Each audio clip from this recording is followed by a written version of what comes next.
Sanbanani, guys.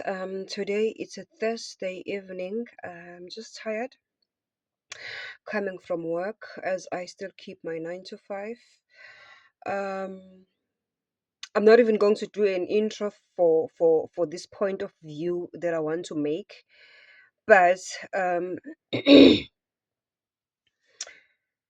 what I want to say and remind everybody else that is watching and following this podcast less channel, this educational space, this community of life graduates that is growing so beautifully. And first of all, let me just say, Jay, thank you so much, and let me congratulate you because it's your doing that today we are sitting at 21,000, I think 900 something, and we are on our way to 50,000 subscribers. I'm not even going to say 30, 40. Let us just gun for 50,000 subscribers before the end of August, Women's Month.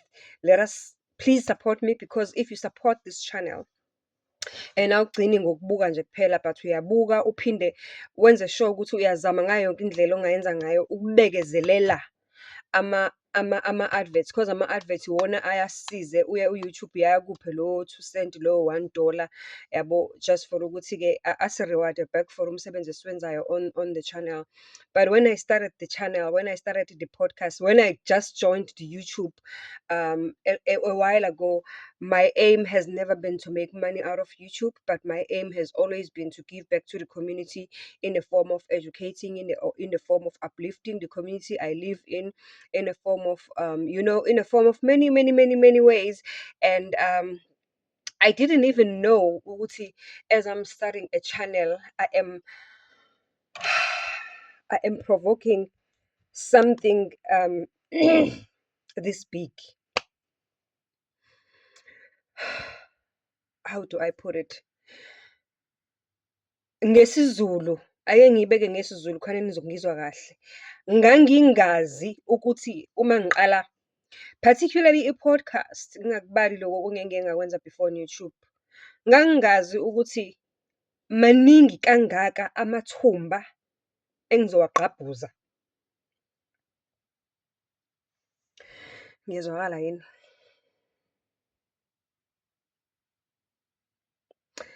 I-Meaningful Conversations with Uzane Mfeka has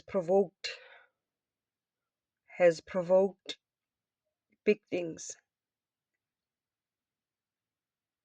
Kukhulu kumina ngoba kukhulu kumina ngoba that was intentional for me. Kwakuvele kuyiyo inhloso uma ngiqala i-YouTube. Yabo? Kwakuvele kuyiyo inhloso uma ngiqala i-YouTube. Ngayiqala lightly, ngayithatha kancane, noma angazi, noma ngazithatha kancane mina self, not knowing ukuthi kuzogcina kuyile ndlela ekuyiyona. Yazi guys, ngifuna ukushare. I just want to share ukuthi siqaphuza amathumba. Uke wabona isilonda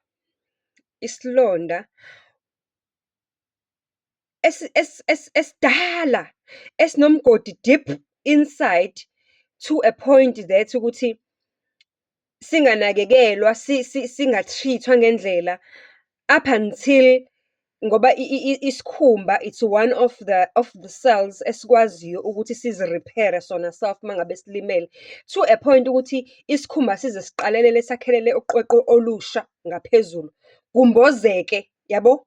La ebekumele ngabe kunembobo khona kumbozeke, kube namaleya, kuze kube ngazukuthi loya mgodi ongaphakathi upholile. Kodwa nini lo mgodi mawuthola ithuba uyankenketha, nini lo mgodi mawuthola ithuba ukhala amanzi, nini lo mgodi mawuthola ithuba unokuphuma ubovu libuye liyeke. Injalo into esithi, angifuni ukuthi ngithi ngoba engikwenzayo la ku-YouTube angikwenzi ngingedwa, angikwazi ukukwenza ngingedwa. Angeke ngikwazi ukuzi-subscribe-ela to my own channel ngingedwa, ngize ngibe nama-subscribers awu 21,000. it's something I cannot do on my own. And that is why, for me, it is so important to come here and say thank you and appreciate. But more than anything, in Sazobona, guys, something that is in my spirit today is izinto engizibukayo, ngizibuka sile kude, kodwa ngiyazibona ukuthi zizophilisa abantu. Angazi noma seniyibonile yini lento engikade ngiloke ngiyibuka and ngiloke ngihlangana nayo kuma-episodes amaningi engiwenzayo. Uthole kunomuntu ophilayo ohamba esitrateni. Mawuhlangana naye lo muntu everyday, umuntu wakhona, whether umuntu wesilisa, whether umuntu wesifazane, is so bubbly, looks like a happy person, cracks jokes, abantu bahleke kube mnandi.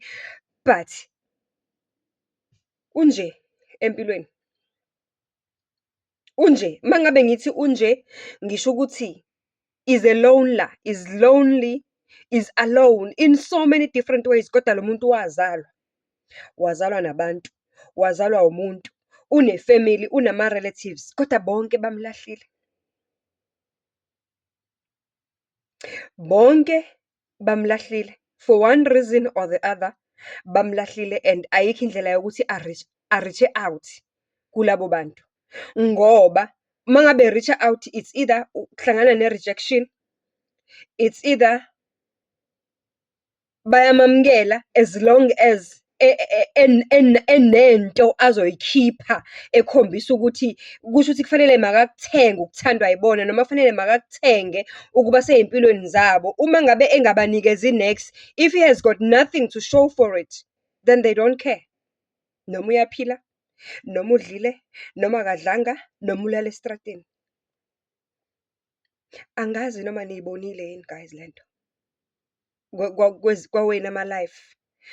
But ngizithola ngiloke ngiyahlangana nalolu hlobo labantu kuma-episodes amaningi sengiwenzile. And uma ngihlangana nabo, the reason ngithi awuve unamandla, mbukeli we-Meaningful Conversations with Uzane Mfeka, awuve unamandla ngoba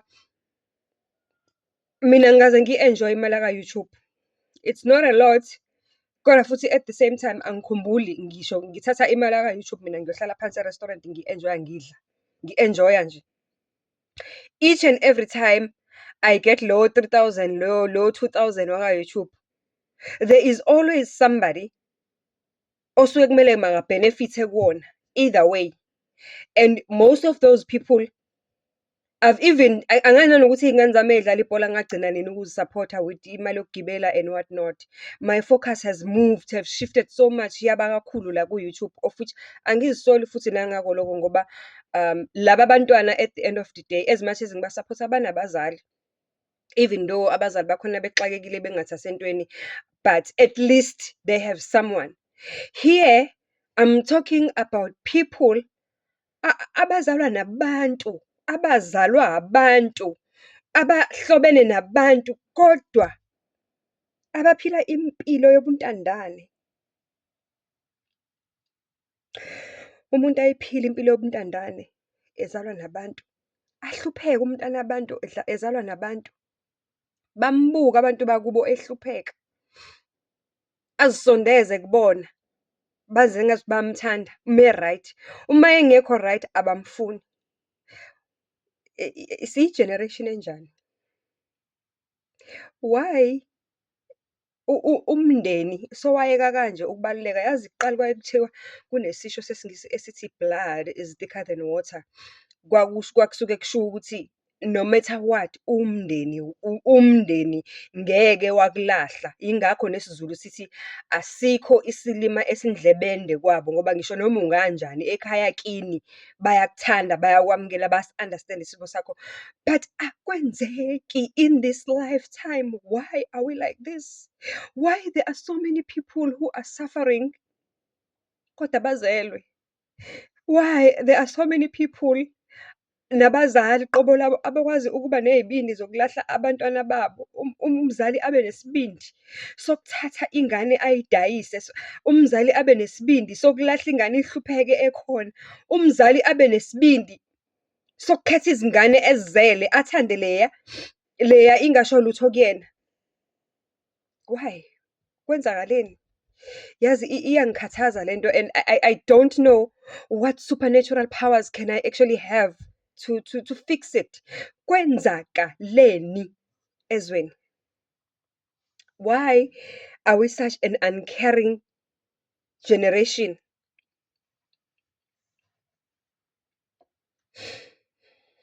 Kwenzakaleni? I need to understand. Mhlampe khona ongangibonisa kangcono lento, kodwa ngicela nibukele i-episode ya-next week. There is somebody that I'm bringing back who has been on this podcast before. Isitori sakhe sasinama-layers amaningi, and I could not help but think about what we talk about when we were shooting last week. Inhliziyo yami ivele ishaye kancane uma ngicabanga ukuthi waze wahlupheka umntwana ebe azalwa, ebe enomndeni, ebe enabantu ababiza ngosisi nobhuti, kodwa waze wayiphila impilo yokuhlupheka. Waze wayedwa empilweni, nezinto zakhe ekumele ngabe ziyalunga azikhoni ukulunga ngoba abantu ekumele ngabe bamenzela iqiniso, abanye sebafa abadala, ogogo, omalume, obani, sebafa.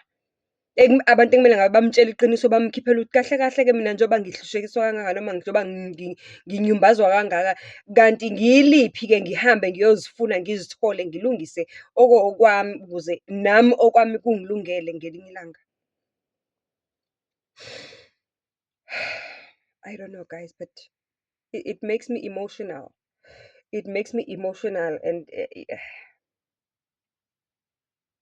ezinye izinto uzenza uzithathe kancane, but uma usubona ukuthi iy'nhliziyo zabantu ney'mpilo zabantu uzithinta kangakanani ngomsebenzi owenzayo, all you've got to do is just to pray to God for more strength.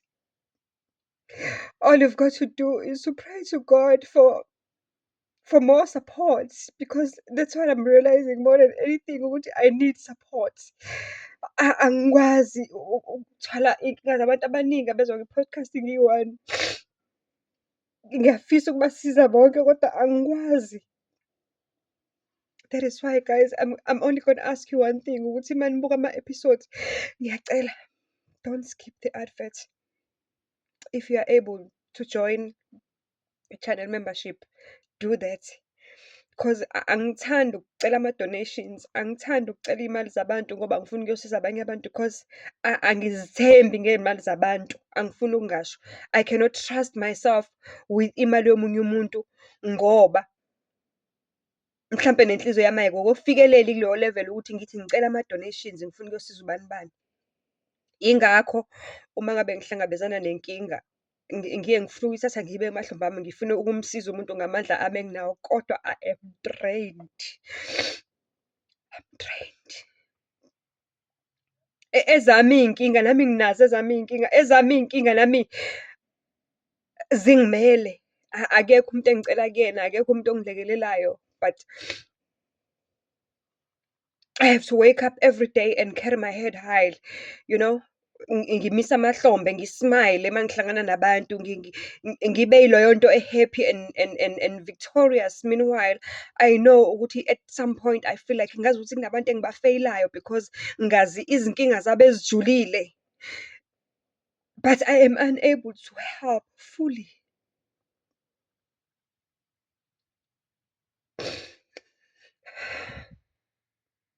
If you are able to pray, just pray for me. Pray for each and every guest oyibona in my podcast, especially those who come with problems, because know ukuthi whenever you see somebody who comes into my podcast enenkinga, akekho noyedwa engike ngamlekelelanga. And ngikwenza from uthando. I'm not even expecting anything back. As much as ngikwenza ngothando, uthando lami alifikeleli sometimes la engifisa ukuthi lifikelele khona ngelinye ilanga. Kodwa all I can just do right now is to ask you guys, please don't skip the adverts when you're watching the show.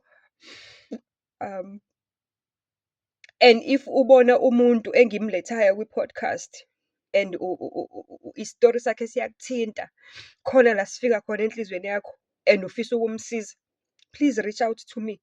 Angeke ngize ngicele ngisho i-donation yakho, or angeke ngize ngithi letha imali kumina ngokunika inamba yakhe direct, ngithi nayi inamba yakhe, msize wena ngokwakho. Mina ngiyothola i-report sengizwa ngayo uma wukuthi uyafuna ukungitshela. Ngoba ngiyobe ngingamphoqile futhi ukuthi angitshele ukuthi usizwe umuntu obekuma-comment section. That's all I'm asking for, guys. Abantu baney'nkinga out there. Abantu bahlukumezekile out there. Ungababona abantu bephila, you'll never understand ukuthi baphila kanjani. Ngiyanicela, please. It's the least I can do to ask you ukuthi nibe honest, nithembeke kwi-show, nithembeke kwi-podcast, and come forward ngobuningi benu. I don't want your donations, I don't want your money. Uma ubona ngilethe umuntu onenkinga, just write on the comment section. I do read all of your comments. The only comments engingawaphendula abantu abathukayo nabantu abangidelelayo, because ngumuntu ngiyaphila. Nabantu abangitshela ukuthi mengiza nezitori bangitshela ngiqama amanga, ungazi ukuthi umuntu unukelwa amanga. Yini emenza anukelwe amanga entweni eserious? Abantu befa, abantu bexakekile, kunenkinga engaka. Wena uzongena kwi-channel uzokhuluma ukwedelela. Uma ungekho happy ngento oyibukayo, angazi ukuthi usungaphuma ingane. Ngoba phela akekho umuntu osuke ekufosile ukuthi ibuka. Kodwa guys, I'm like asking. That's all I can just, that's what is in my heart. Ukuthi ngiyacela ukuthi whatever happens, ngiyayicela i-support yenu. Ma ubona umuntu nje engilethe isitori sakhe and indaba yakhe iyakuthinta, type on the comment section, Sis Zandi, I want to help. Ngicela ungixhumanise noyibani bani. I have had abantu abenze njalo before. I've had abantu abenze njalo before. Abanye bangi-DM ku-TikTok, abanye bangi-DM ku-Facebook. If you don't have Facebook and TikTok, you can also call me on 0719419417. You can also WhatsApp me on that number. Let us help where we can. Ukusiza umuntu akusho ukuthi umsiza ngoba expect something in return. Ukusiza umuntu akusho ukuthi umsiza ngoba unako wena kuningi. Ukusiza umuntu ungashare naye ngisho isinkwa esisodwa. Sharing nomuntu isinkwa esisodwa, umnikeze uhalf nawe uthatha uhalf umnikeze ikota naye, nomunye umnika ikota, nomunye umnika ikota. You have no idea ukuthi leyo kota yaloso sinkwa lowo muntu omnikeze yona umsave enini, because mhlawumbe umnika leyo kota yesinkwa ebese plana nokuyibulala ngoba useneviki engakwazi ukudla emlonyeni, ephuza amanzi kuphela, ephila ngamanzi. Mhlawumbe bese plana nokuyibulala, ebona ukuthi akekho ngisho nomuntu onginika ngisho isiceba lesinkwa, and then you come uzomnikeza wena ikota yesinkwa. Akubone lokho kuyinto enkulu, akubone kuyinto enkulu. So ngiyacela, let us build this beautiful community ethandanayo, enakekelanayo. Kunzima out there. Abanye abantu abadingi izinto eziningi, they just need uthando. They just need somebody ozolalela. Abanye abantu abadingi izinto eziningi, badinga nje umuntu ozofana nosisi omdala, ozofana nomama angenaye ephila, lo mama wakhe ofile ebephila. Umdinga elsewhere because vele lowa mama lowa uyinto engekhoyo. No matter what happens, kuyinto engekho ukuthi uyaphila.